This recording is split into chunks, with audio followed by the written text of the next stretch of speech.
Mind you, somebody who isn't going to work this morning is one Dame Natwest, I call her. Alison Rose, Crap West. I'll tell you what, we were on the talk last night, surprisingly. I didn't find out I was on it with you until literally an hour before we went on. True. And we said, did we not, last night, she's going to be gone by the end of the week. I didn't realise she was going to be gone by 2 o'clock in the morning. I mean, I tweeted yesterday, and I spoke to Richard Tice last night. I said, is it just me, or are Natwest and Alison Rose the last people in Britain who don't realise Alison Rose is gone by tomorrow? Yeah. I mean, the fact that they announced full confidence in this woman who goes round revealing the personal financial details of customers to a BBC hack. Yes. And she retains our full confidence.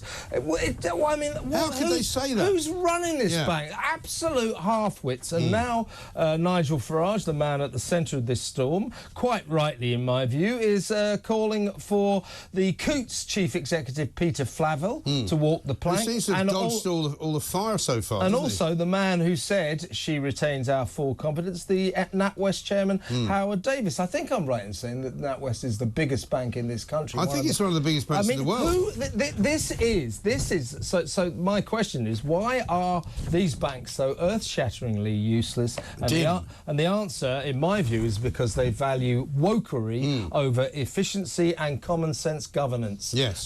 This bank is not being run properly. But also they've become so obsessed with Brexit that they think Nigel Farage is literally public enemy #1 because he led the charge and led the campaign to leave the European Union. Never mind the fact that the majority of people in this country actually voted for it. They say he's got very controversial views. Well, no, he hasn't. He's got the same views as more than half of the people in this country. It's as simple as that. But it seems to me that no one in absolutely, Mike, totally agree. And it seems to be that no one in NatWest or Coutts has ever looked in the mirror and said, are we right to politically persecute customers?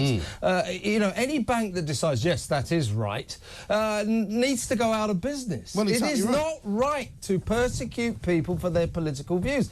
You know, you might not like what Nigel Farage thinks. I happen to, actually. Well, funny enough, not only is it not right, I was listening to Bob Seeley MP last night on First Edition, and he was saying that not only has she actually breached the confidentiality of the bank and its relationship with its customers, but she may have actually broken the law, because there is a law, which is an EU law, ironically, which says that you cannot discriminate against people based on their political views in any banking scenario. So she might have actually broken the law. I don't think you can discriminate against anyone in any area of life for legal political views. But what they were saying... There's a law under terms of the Equalities Act, you know, supposedly political views are not protected, if you know what I mean. So, you know, it's not like having a go at somebody because of their race or because of their gender.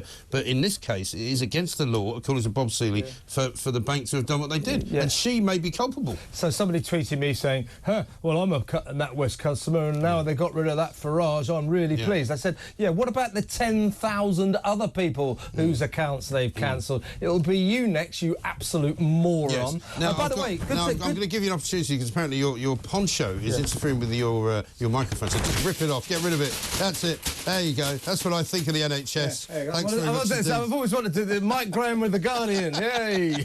There you go. Let's also point out that under the great auspices of this woman, Dame NatWest, as I like to call her, back in 2021, NatWest was fined $265 million for failing to stop drugs gangs laundering bin bags full of cash through their branches. So, hello, they're not exactly the greatest bank in the world. Hey, Dame Alison, have a nice retirement. Try to be a little less useless in your retirement than you were when you were in your career. By the way, good to hear what Keir Starmer thinks. Yeah, what has he said? I know, absolutely nothing. His silence is deafening. I'll tell you why, because although he knows that what NatWest and Coutts did to Nigel Farage is fundamentally wrong, he cannot bring himself to support Nigel Farage. This is his big weakness, isn't it? He's so worried about upsetting people in his own party that he wouldn't like, because he might look as if he was sympathetic to Nigel Farage, the racist, as they think of him. It's pathetic, isn't it? How can you want to be Prime Minister of this country and yet not talk about the biggest story of the week? And it's because Nigel Farage is anathema to Labour.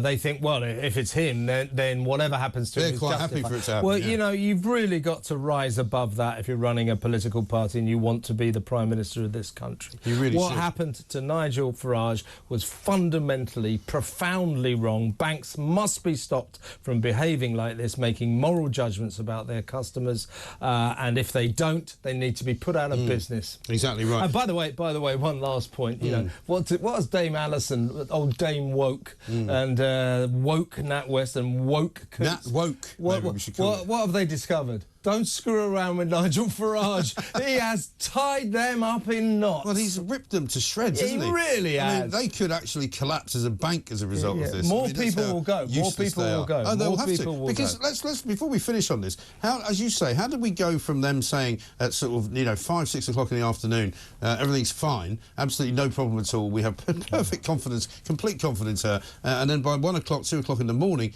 they've had a meeting and she's gone. What changed? I wonder. Well, I think first of all, they saw the first editions of the newspapers. They saw what was going on social media. They saw what people were saying. And it's not just a lot of professional big mouths like you and me, ordinary people. Yeah. You know, people in all walks of life were tweeting and Facebook just saying, this is out, this is just did they say, well, let me ask you another question, another way. Did they seriously think that by telling her to come out and admit to being the leak, that would be the end of it? Yeah. Is that how thick they are? Yeah. And then this guy, Howard Davis, the NatWest chairman, good luck with your retirement as well, Howard, and Peter Flavor, what are you going to do when you're out of work? But seriously, he then says, she made a very serious error of judgment, and we certainly might punish her a bit. Yeah. But she retains our full confidence. Yeah, might be reflected in the £5 million salary that we pay her at the end. £5 million. £5 million.